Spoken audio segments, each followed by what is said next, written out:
Good afternoon, everyone. My name is Crystal Helleman, a digital reporter here at News 10. We're going to take you to Royal Oak, where Governor Whitmer, along with Lieutenant Governor Garlin Gilchrist and Attorney General Dana Nessel, along with former Senator Gabby Giffords, is in Royal Oak to sign the red flag gun law. And we are taking a step to prevent them today.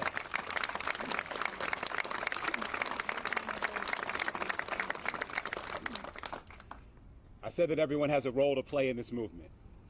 And I can think of no better partner in public service that has helped all of us in Michigan be safer and stronger than my partner, the Attorney General of the great state of Michigan, Dana Nessel.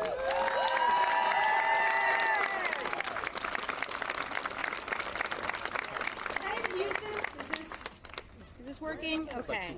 All right. Got it. Is there? No, I don't think. Where? I think this is for one of the news outlets, probably. Yeah. All right. My voice is not amplified the way that the LG's is, so hopefully this will work.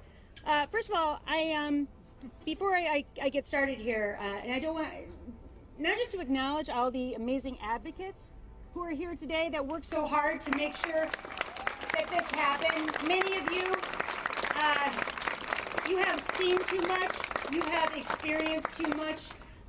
You are, I guess we'll call it, accidental advocates, many of you, because of the way that your lives were affected by senseless gun violence. And you shouldn't have had to go through all this, and you shouldn't have to be here, but you fought so hard for so long, and I want to say thanks, a debt of gratitude that we all owe all of you who are standing here today or who are in the audience for all your hard work on this. I'd also be remiss if I didn't acknowledge the role that was played by our future, wishful thinking, our past and our present state legislators who worked so hard on this. If all of you would stand up, if you are a current member of the legislature and you supported this, if you are a previous member, Robert, you stand up. If you are a previous member of the legislature and you helped to make this day happen because of your hard work, we owe each and every one of you a debt of gratitude. This could not have happened without all of your hard work.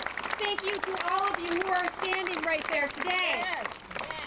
And I actually found a picture of myself and the governor speaking on a very cold day in 2018 after one of the terrible shootings that happened that year when we were both campaigning and we were both standing in front of the state capitol, both of us committing to do what is being done here today. And I'm just so proud to be part of a process to bring a little bit of relief to people in a state that have just suffered far too long. I do want to say in my nearly 30 years of practicing law, thank you. Is that a new one? Yes. Okay. All right, better. Okay. I don't know what it is. Could be anything. All right. As an assistant prosecutor in Wayne County, as a defense attorney, as somebody who handled a lot of PPO cases for domestic violence survivors, I feel like it's just too many acts of gun violence for one person to have seen in a lifetime, and that is so many of us in this state. And so much of it so unnecessarily. Such a substantial number of people who were experiencing mental health breakdowns in which no logical person would think that an individual in that mindset should have access to deadly firearms. And many people who knew of that individual's mental health issues, knew they had firearms, contacted law enforcement, and law enforcement was simply powerless to do anything about it to prevent what became a completely foreseeable tragedy. But not any longer. No.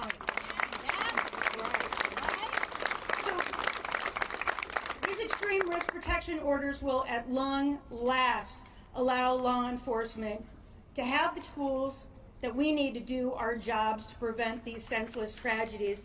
And I will say this, I've said it before, I'll say it again, in my capacity as Attorney General of this great state, I plan to travel to as many areas in the state as possible to educate the public, to educate members of law enforcement, to talk to domestic violence and sexual assault victims advocates, to judges, to other stakeholders, and to tell them about the importance of these laws and how they can best be utilized. And for those who are in law enforcement who refuse to enforce these important orders, let me say this loudly and clearly. I will make certain that I find someone with jurisdiction who will enforce these orders.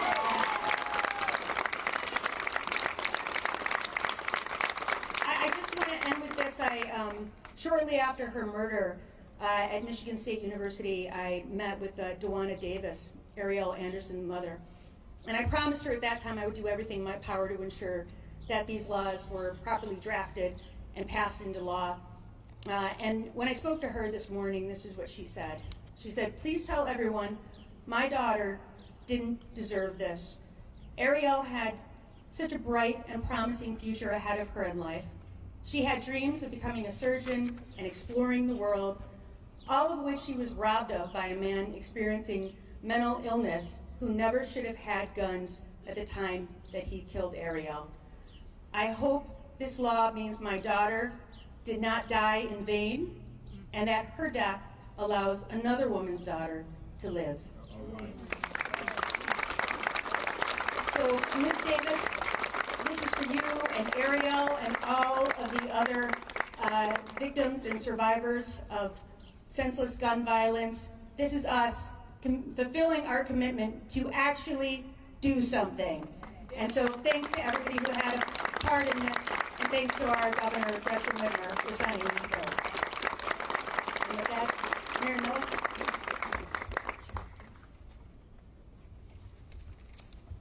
Good afternoon. My name is Mary Miller. I live in Berkeley, and I am the proud mom of Ben and Helen. I work as a clinical social worker for a community mental health agency in Wayne County.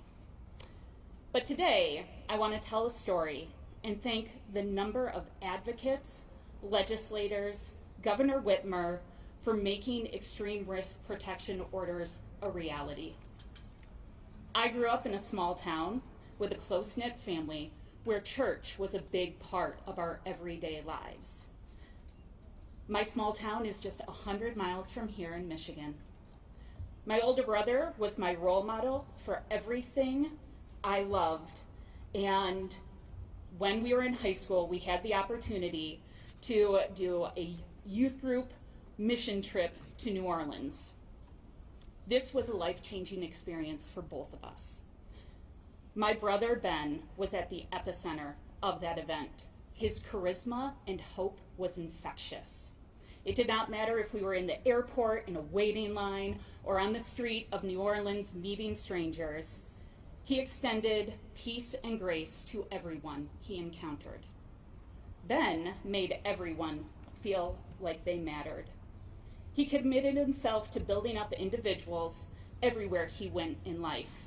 My brother inspired others, and he made them see something they had never seen in themselves before. Ben brought his genuine dedication to humanity to the Air Force. There, he gathered a strong group of friends, and they would talk about everything from the best late-night television to genuine fear about being deployed in the Middle East one more time. After his enlistment, my brother was honorably discharged from the Air Force, and he started attending college. Once again, my brother gathered a group of friends, and he created a group at his college dedicated to positive social change. Ben was relentless in encouraging others to chase their dreams and work towards justice and peace. He was always in my corner, and he pushed me to do what I was passionate about and begged me not to take a predictable path. Ben could not see how he inspired greatness in others. He did not see how he changed people for the better. On a Friday afternoon, my brother called my mom because he was in crisis. He told her he was going to purchase a gun and end his life. My dad and I went to every gun store in our small town, and we showed a picture of my brother. begged them, please do not sell him a gun. We gave our phone numbers and said, just call us, we'll come. We'll come and get him, you don't have to do anything. We were unsuccessful that day. My brother was able to purchase a gun. My brother had everything he needed. He had a supportive family. He had countless friends who loved him. He had mental health services from the VA. But in a moment of crisis, my brother had access to a firearm. He used that firearm to end his life. On the day that I was meant to start graduate school, I was giving the eulogy at my brother's funeral at the church we grew up in. The Extreme Risk Protection Order law will do so much to save many Michigan families from the tragedy my family has endured. It will give families more time to intervene and help their loved ones in a time of crisis. I am eternally grateful to Robert Wittenberg, who was a champion of this cause, and Moms Demand Action, because you gave my grief a place to turn into action. I'm additionally grateful to Senator McMorrow, Representative Green and the House, the Attorney General and the Governor, who are going to save countless lives by enacting this piece of common sense gun legislation. And from the bottom of my heart, I thank you. Thank you so much.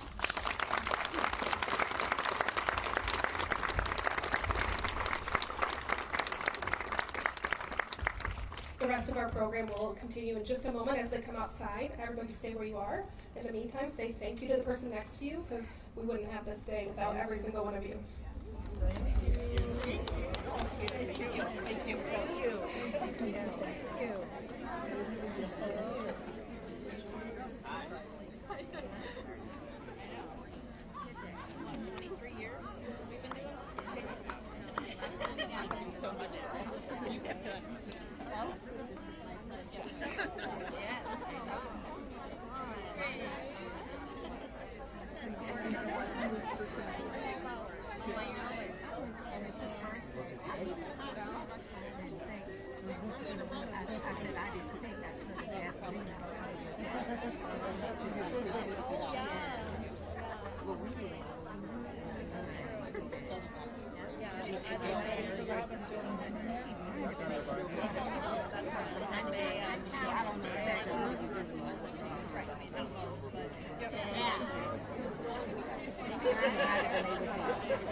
Carter alone in your house is a bad idea. No, there's someone there too. I'm just saying.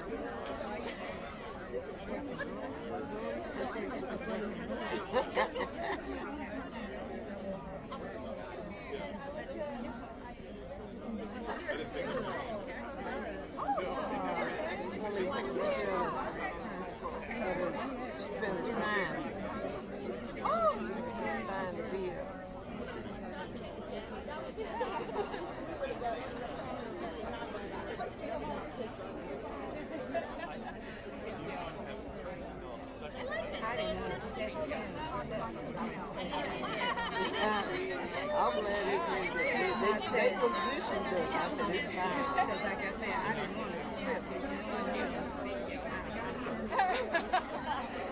I will if you. You prep.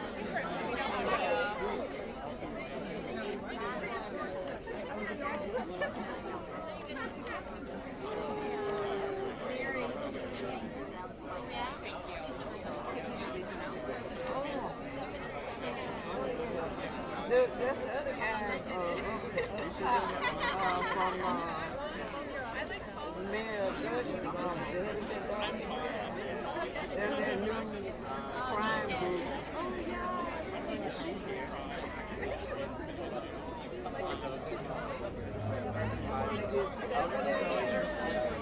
Stephanie. Zoe. Stephanie.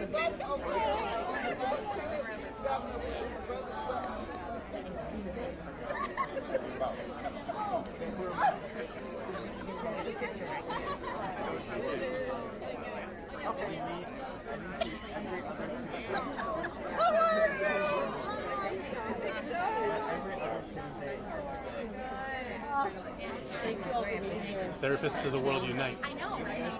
Right. Mine saves my life twice a month. Hey, That's it. I agree. I'm so grateful to be able to do it. Yeah. It's so hyped to get to it. I'm thinking about doing something else. What? I'm thinking about running. No way! Yeah. Really? While we're waiting, just stand by. Oh, to see. Let me see. Yeah, that's good. That's good to do. You want to know what they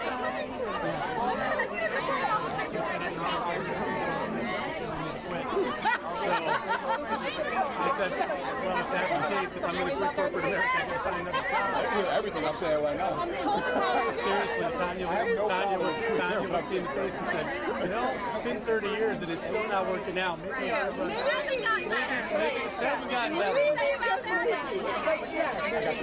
Let's try something new. Over and over again. Yeah. Oh my God. Oh God. That's good. Maybe we could go get run sticks. That would be. I owe him a little, don't I?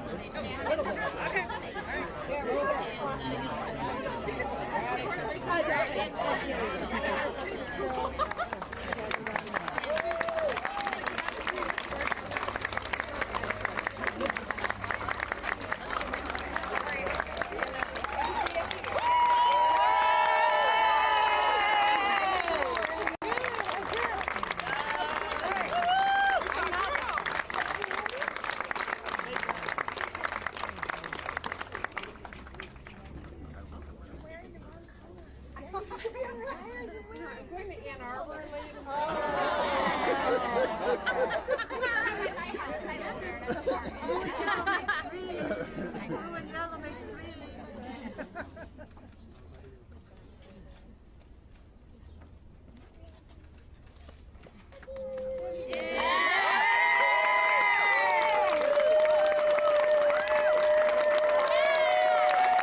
Stopping gun violence takes courage. The courage to do what's right. The courage to do ideas. I've seen great courage when my life is on the line. Now is the time to come together. Be responsible. Democrats, Republicans, Independents. We must never stop fighting. Fight, fight, fight. Yay! Be bold. Be courageous. The nation is counting on you. Thank you very much. All right.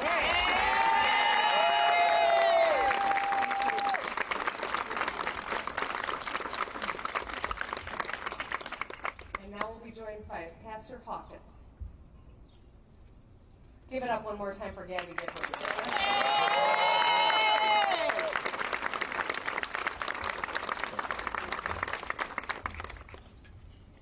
To Governor Whitmer, elected officials, to the press, and all others that are present.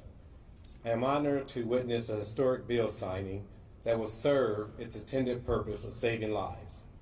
This bill is what I consider a lifeline to many Black and brown as well as poverty-stricken communities that have been bleeding heavily for some time. This bill will remove the Band-Aid to stitch the wounds that have left so many families distraught and torn, with the hopes of seeing fewer families having to deal with these tragedies. As a person who has experienced this trauma firsthand, though it won't bring my sons back, it brings me joy knowing that there are more safeguards in place that will protect communities across this state and assure that those who have died from senseless gun violence have not died in vain. All right. I recall being in the courtroom and standing shoulder to shoulder to the young man, 21 years old at the time, who murdered my second son. I wondered, what if someone could have intervened before he pulled the trigger? Yeah. What if he did not have such easy access to a gun? Yes.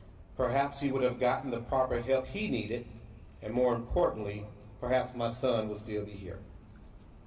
For me, this bill serves as a community accountability to help save lives of potential victims and to get a potential perpetrator the proper help they need before they destroy their own lives or the lives of others. That's right. So again, thank you, Governor Whitmer, and all the lawmakers for this bill and for taking the Band-Aid off a wound that far too long needed stitches. Thank you.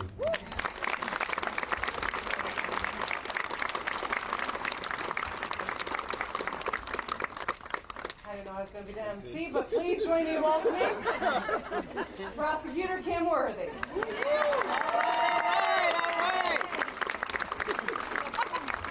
You do it well, along with everything else you do well. You know, I have been perplexed about this issue as a prosecutor for the largest county, as the prosecutor for the largest county in Michigan. We see the ravages of gun violence every single day, and sometimes multiple times a day. And I just don't understand, and for the life of me, I don't get it, why anyone would oppose these bills when it helps reduce suicide. It has the opportunity to prevent and reduce suicide, de-escalate emergency situations, reduce mass shootings and any shootings of any kind, and removes guns from people who are mentally ill or having mental issues. I don't understand, how can anybody be against something like this? This law, and I've got to write it down, so I want to get it right. This law simply sets out a process to prevent these things, and who wants the continued proliferation of suicides and mass shootings? No one. We should do everything, everywhere, all at once to have a shot at preventing them. This is simply another tool in our toolbox, and a tool that's sadly needed and much, much had. These laws lay out a process designed to be responsive to support these goals, and includes a requirement to turn around a request in the court in 24 hours. I'm not going to cite any statistics for you. I just don't understand how anybody that walks this planet can be against a bill that saves lives, prevents people from committing suicide, and prevents mass shootings. It's unfathomable that everyone in the nation is not for this. Thank you.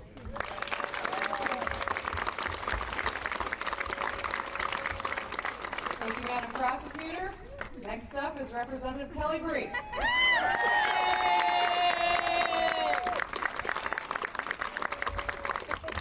Thank you, Governor. Do you DJ as well? I never understood the phrase blood, sweat, and tears until I joined with others here on the stage and elsewhere in the state and country to reduce gun violence. There have been a lot of tears. Tears of my own when I feared we would not be able to pass the bills, which we did. When we feared we could not get the support of law enforcement, which we did. Tears from gun violence survivors and families of victims who could not outrun the bullets or stop a loved one from pulling the trigger in their darkest time. Sweat from the children and educators hiding in classroom corners, from the officers searching for a gunman, or from the EMT or physician trying to save a life. And the blood, from the blood spilled in the elementary school coat closet, a high school library or hallway, a grocery store, a synagogue, a church, a mall, and every day, hundreds of times, blood spilled in American homes due to domestic violence and mental illness. Blood, sweat, and tears. But there has been faith. Faith because we all know that nobody, not a single person here, wants to lose somebody to gun violence. Faith because parents who have lost their children have still gotten out of bed every single day. Wow. People like Nicole Hockley, who lost her little butterfly Dylan at Sandy Hook, or Max Schachter, who lost Alex at Parkland. Every day they get out of bed to try to reduce gun violence, to make sure that no other parent experiences that horror. Faith because Gabby Giffords literally took a bullet to the head, has learned to walk and talk again, and is here with us today.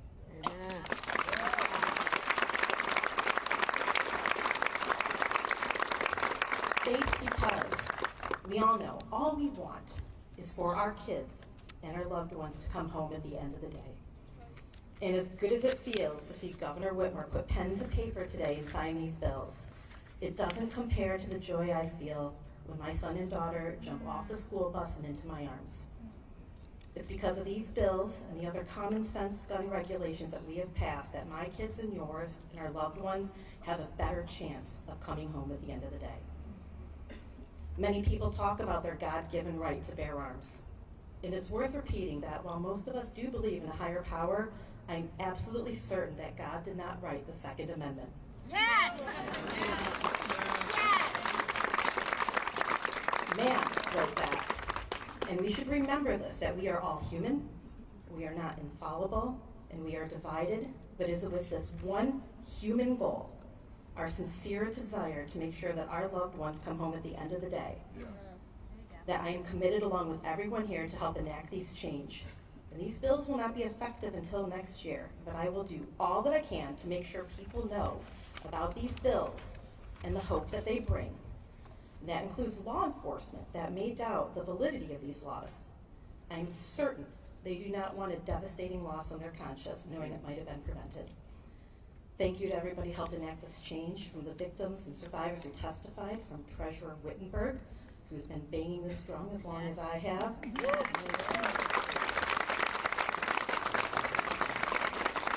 To my colleagues, the governor, my staff who frequently supply the tissues for my tears, the sheriffs, the prosecutors, Attorney General Nessel, and my family, my husband and 2 kids that throughout all the blood, sweat, and tears gave me the faith and hope to know that we would get this done.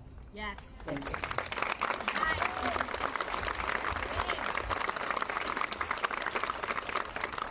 Next to speak is Senator Mallory McMorrow.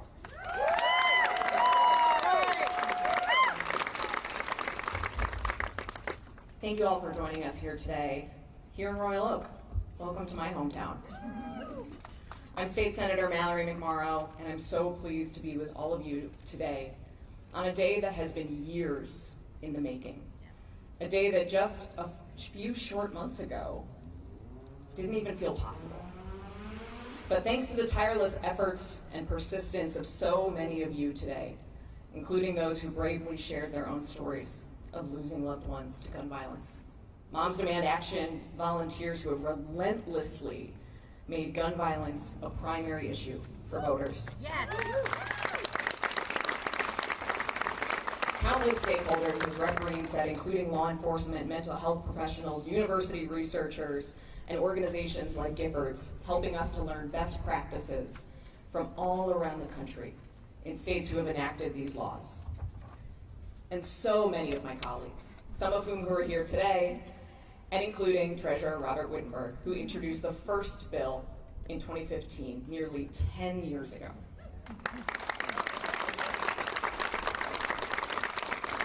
Like I said, it's a day truly years in the making. Our country, our state, and our communities are being devastated by the epidemic of gun violence. And while school shootings, mass shootings, and hate-filled targeted attacks capture most of the headlines, the true depth of this crisis rarely makes it into the news. But for those families, those who aren't in the headlines, the pain is no less, even if you may never see it. 6 out of every 10 gun deaths in the United States are suicides. And of those who attempt suicide by firearm, 90% are successful, a percentage significantly higher than via any other method. In fact, a majority of those who survive a suicide attempt do not go on to die by suicide, meaning that the result of that first attempt, that moment, is critical in determining the ultimate outcome for an individual in crisis. Across the country, 19 states, well now 20, I see you, Minneapolis, Minnesota, and Washington, D.C. have enacted red flag laws, including Florida, Indiana, Virginia, Connecticut, and others. Today, Michigan becomes the 21st.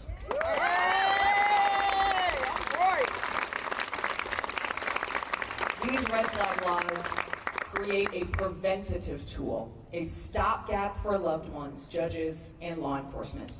And while it is difficult to measure events that did not happen, evidence shows that these extreme risk protection orders can and do save lives.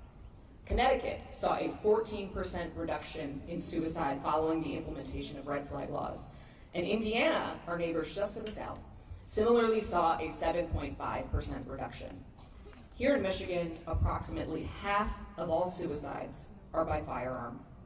And in 2019, there were 742 suicides by firearm, including 31 children.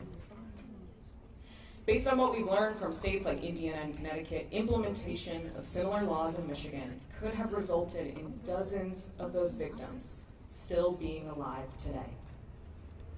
These laws, more than anything else, will buy time. Time to prevent the worst case scenario. Time to save lives. We still have so much work to do, so much. But as we stand here today, 10 years later, almost 10 years later, let's take a moment to celebrate and be thankful for the progress that has been made, a result of years of tireless work by so many people, including all of you who are here. Thank you.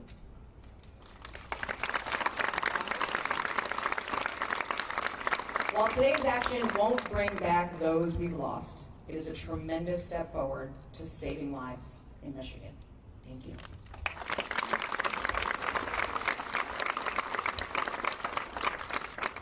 Thank you. Our next speaker is Oakland County Prosecutor Karen McDonald.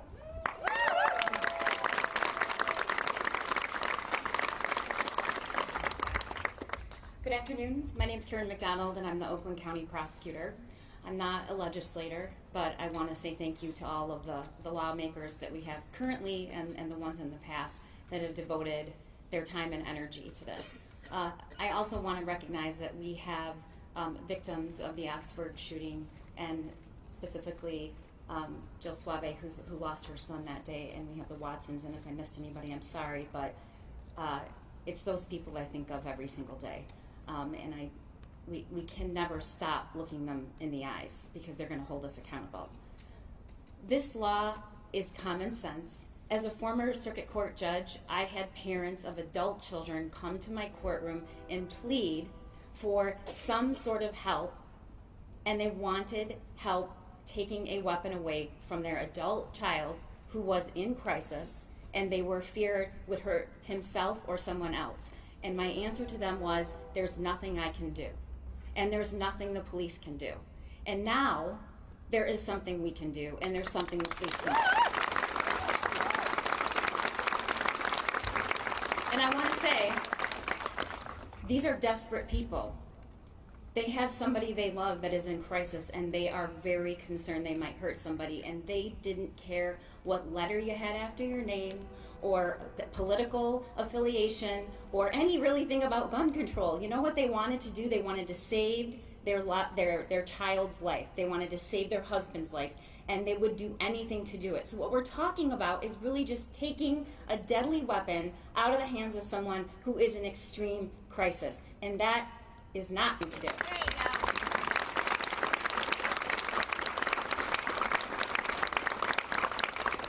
Lastly, I just want to say I applaud all of your efforts, but we are not in a position. One small piece of a public health crisis, and it will not be solved by prosecutions alone or even legislation alone. We need a public health solution to the leading cause of children in this country, which is gun violence. So I urge you to keep going.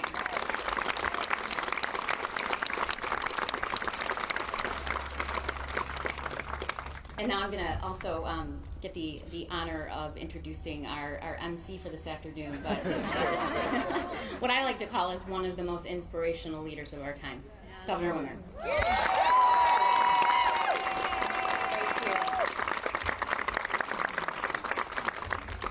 Well, thank you, everybody. I want to start by thanking all of the people that played a direct role in this. We've got a lot of legislators, current and former here, prosecutors, police officers, first responders, people that show up in the worst moments. Thank you. Pastor Hawkins, thank you for putting your personal story out there, and Representative Wittenberg, or former Rep Wittenberg, clerk now, thank you for leading the way. Did I get that right? Treasurer. Thank you all. And Gabby Giffords, Congresswoman, thank you for dedicating your life to keeping others safer.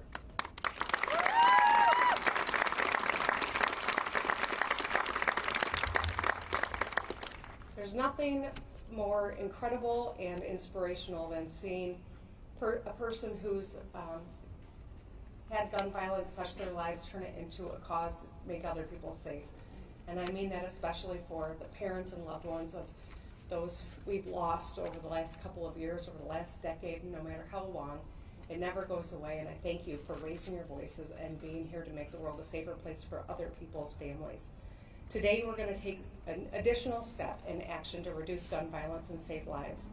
Soon I'll be signing legislation that establishes an extreme risk protection order here in Michigan. It's a proactive way to prevent mass shootings, suicides, and other forms of gun violence. I want to thank my partners in the legislature for sending these bills to my desk, and so many organizations that were critical in getting us to this moment. The Sheriff's Association, the Michigan Academy of Family Physicians, all for supporting these bills and helping work to get them over the finish line. Extreme risk protection orders, also known as red flag laws, allow police officers, mental health professionals, family members concerned about someone who may harm themselves or others, give them the ability to seek a court order to temporarily confiscate firearms. We have heard too many times from those who knew a mass shooter who had expressed concern in advance about that mass shooter's intentions.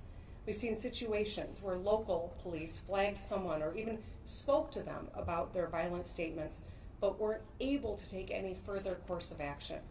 With extreme risk protection orders, we have a mechanism to step in and save lives. Extreme risk protection orders also will reduce suicides. People often see warning signs of suicidal ideation in those that they are close to, and now they can take action to keep them safe. We will become the 21st state to enact extreme risk protection orders. We've seen these other states across this nation take this action, states that are surprising to some, like Indiana and Florida. They're reducing firearm suicide rate by 7.5% in Indiana alone, as one example, saving hundreds of lives. So we must act, because week after week in America, we see grim, familiar headlines. Every place you can think of, every situation you can imagine has been shattered by gun violence. And so many of the perpetrators showed warning signs beforehand. Last month, 6 people were killed at a bank in Louisville, Kentucky. The shooter expressed violent and suicidal ideation beforehand to a friend. 2 weeks ago, at a mall in Texas, where families were enjoying a quiet Saturday afternoon, became a war zone where 9 people were shot and killed. The shooter had been discharged from the military because of mental health flags. Mass shooters from the elementary school in Uvalde, a high school in Parkland, Walmart in El Paso, grocery store in Buffalo, all expressed warning signs, either online posts or comments to loved ones or interactions with authorities. And we here in Michigan know that pain too. The shooters from Oxford and MSU both showed concerning behavior beforehand. Now we have a way to confiscate weapons from people who pose a danger to themselves or others. Extreme risk protection orders will also help reduce suicides. In 2021, the most recent year for which we have data, over 26,000 Americans took their own lives with a firearm. Easy access to firearms combined with rising rates of depression and loneliness rates have led to an increase in death by suicide. I want to commend Michiganders who are sharing their own stories about how extreme risk protection orders could have saved lives of people that they know. Karen from Pontiac has become an outspoken advocate for extreme risk protection orders because of her family's story. Her daughter killed her brother and boyfriend before taking her own life last May. Karen had called the police repeatedly after her daughter turned 21, pleading with them to take away her firearms because she was a threat to herself and others. They didn't have any ability to take action at the time. Since then, Karen, who is a responsible gun owner, has been sharing her story and speaking out in favor of extreme risk protection orders. So I want to thank Karen and all the brave people who have come forward and shared the most painful story of your life to try to help improve the world for others. To keep our kids and communities safe, we need to take these common sense actions to reduce gun violence. Earlier this year, I was very proud to sign universal background checks and safe storage requirements into law.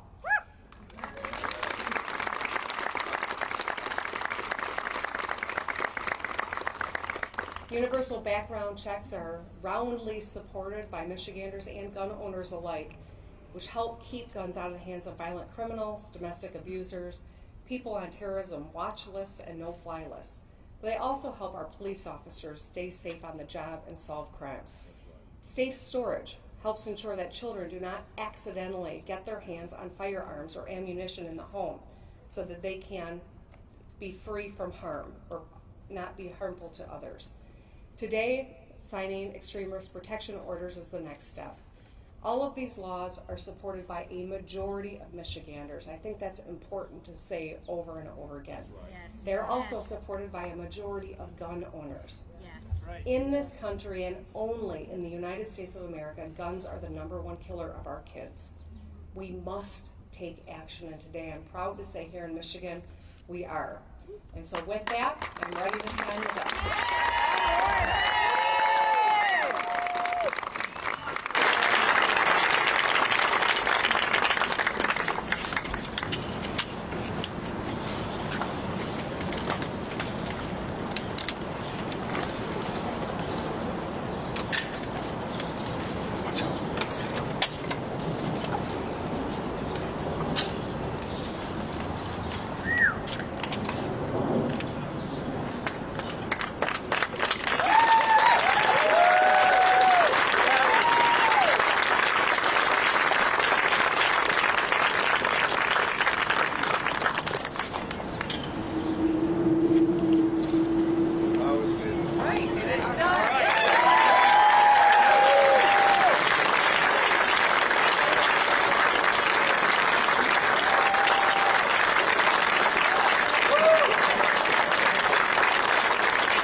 All right, our Riley Connell will have more on this coming up at 5:30 on News 10. We hope to see you then.